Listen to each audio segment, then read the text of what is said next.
Ryan Reynolds' 10 most forgotten roles ranked from worst to best. Ryan Reynolds has become a well-known actor in recent years as a result of his roles in a number of critically acclaimed films, but Ryan Reynolds has also starred and acted in a number of films that have gone unnoticed in his career, despite his now famous performances. Now let's take a look at Ryan Reynolds' 10 most forgotten roles from worst to best. Let's start with the first half with his worst roles. On number 10, we have Green Lantern, 2011. Ryan Reynolds' ability to make fun of himself is one of the most endearing qualities.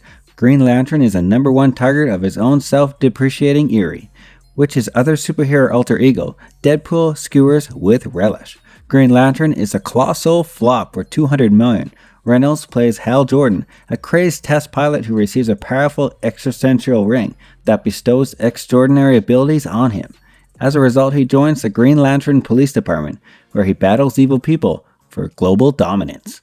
Number 9, We All Fall Down, 2000. Would you all want to play the role of Red Shoes? Reynolds, in the Canadian historical play We All Fall Down, holds such a questionable title.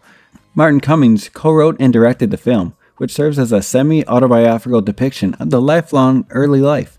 Michael Darcy Blesher, influenced by his mother's death, enters a world of drugs, prostitutes, and violence, and the harsh streets of British Columbia.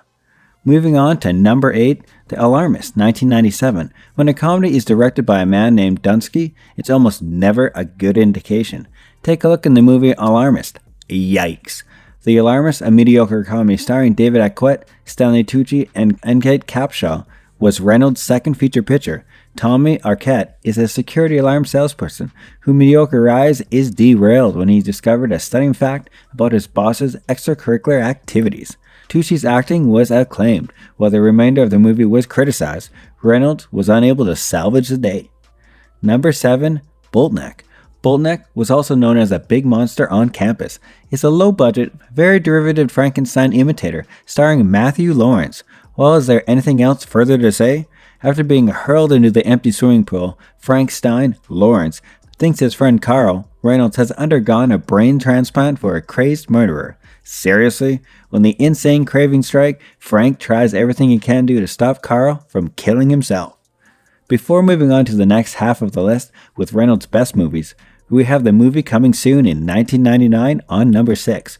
Colette Burson's disappointing coming-of-age narrative, Coming Soon, an Esther Presex and the City film created around the turn of the century, explores the lives of 3 affluent female Manhattanites. Unfortunately, according to IMDb, the film is Reynolds' worst. Bonnie Root, Gabby Hoffman, and Tracy Vesey feature as the aforementioned trio attempting to manage their love lives in the fast-paced city of New York. Reynolds, like Ashton Kutcher in this feature picture debut, plays on the girl's handsome love interests. Starring off with his best movies, number 5, we have The Change-Up. Ryan Reynolds is a facet comedic actor. On that issue, the majority of people can agree. In the proper roles and characters, the famous actor is humorous, charming, engaging, and admirable. He should definitely star in a few bawdy comedies. There's no doubt about that. His triumph is Deadpool, clearly demonstrated that he understands how to make people laugh. However, as we've discussed in this essay, Reynolds' journey to his most well-known parts was not without its setbacks. The Change-Up isn't one of Reynolds' better works, to be sure, but to say the least, that's an understatement. The effort to revive a stale idea with poor gags and inadequate character development was not worth the bother. Starring alongside Jason Bateman in the body-switching comedy that would have seemed odd back in the 80s, while Reynolds got to do a little out of character when Bateman's shy image inhabited him and vice versa for Jason Bateman. This ribald comedy lacks heart and charming humor. In the grand scheme of things, it's best to forget about it. Ryan Reynolds, thankfully, opened to choose a different path in his career. Number 4, Deadpool. How could a list on Ryan Reynolds be completed without mentioning Deadpool, right? The unexpected 2016 smash is without its critics, but at its essence, it depicts Ryan Reynolds' ever-changing career as it rises, falls, and rises again. Deadpool proved everyone wrong by becoming a joyous, cheeky middle finger to the previous superhero movies before it, while yet being in line with their genuine essence, despite the fact that it took a long time to get it on the big screen justly. Wade Wilson has briefly presented in X-Men Origins. Wolverine, although over a few moments, Deadpool gave us a better understanding of Wade Wilson and Ryan Reynolds' comic charm. Added to Wade's identity, Wilson learns of his career and decides to leave his life, including his girlfriend, Vanessa, behind Morena Baccarni. When Wilson is approached with an experimental cancer treatment, he is subject to a variety of torture techniques that end in reawakening dominant mutant genes and bestowing superpowers on him, but also leaving Wilson with a deformed appearance. Deadpool seemed like a breath of new air. After 5 years of failed start and unrealized potential, both for the actor and the character. Yes, it didn't completely transform superhero films, but it did still your usual Genesis narrative, but with a few additional 4-letter words tossed in for good measure. Nonetheless, it provided Ryan Reynolds with an opportunity to demonstrate his talents as a comedic actor, serious actor, and romantic lead, and it demonstrated the potential and promise that had previously only been seen in tiny independent films and neglected dramedies. Wilson, enraged, embarks on a murdering rampage until he discovers the perpetrator. Wilson is far from the stereotypical superhero, yet the actions and his wit keep us riveted. In addition, there is now a sequel. Anyone up for Deadpool Marathon? Number 3, definitely maybe.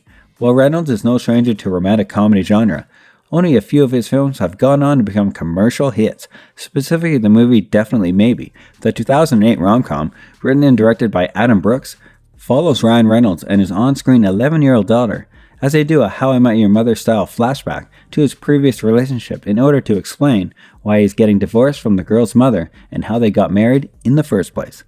Though it's well received upon its first release, it has developed a cult following among romantics, types seeking for something nice and comfortable on a date night on the sofa, but yet delivering something different from your typical romantic comedy. Ryan Reynolds is at his finest when he produces something that is at least bit irrelevant when it's still addressing the genre's trademarks. We witness Will's life unfold in flashbacks, beginning in the days of a bright-eyed young man coming to New York City, seeking to make an influence in politics. Will discovers that his history may hold the key to his future with the assistance of precious Maya. Number 2, Hitman's Bodyguard. Michael Bruce, Ryan Reynolds' character, the former AAA security guard, is now reduced to a simple second-class bodyguard for hire, 2 years after the humbling event when his reputation in shreds following the excruciating failed delivery of a renowned Japanese client. In those circumstances, Bryce would do everything he could to show his value, and he accepts the offer of an Interpol to accompany Darius Kincaid, an international assassin from Manchester to Hague. Reynolds stars as a disgraced and down-on-his-luck former private bodyguard, who now works for a bodyguard for shady business people. After a death of a client under his watch 2 years prior, Reynolds' character, Michael, is eager to prove himself and return to the business when his ex-girlfriend asks him to help in protecting a legendary hitman, Kincaid, Samuel L. Jackson, after an ambush. Soon after, Michael and Kincaid are left to their own devices to keep Kincaid alive long enough to testify, while bonding in the process. The good news is the smash success is getting a sequel. Last but not least, number 1 on this list is The Proposal. Reynolds' portrayal as Andrew Paxton, a New York-based assistant to the book editor Margaret, Sandra Bullock. Margaret blackmails Andrew into marrying her to avoid deportation to Canada when she is threatened with deportation. As they embark on the false engagement, they are pursued by a suspicious immigrant agent to Andrew's birthplace in Alaska, where they're confronted with a sequence of tragic occurrences that reveal their actual selves to one another. They discover that while considering the other to be polar opposites at first, they may have more in common than they imagine. Andrew's grandma is played by Betty White, while his parents are played by Craig T. Nelson and Mary Steenburgen. What do you think about Ryan Reynolds' movies? Were they worth it to be on the list? Let us know by leaving a comment down below. That's all for today. Thanks for watching. See you in the next video.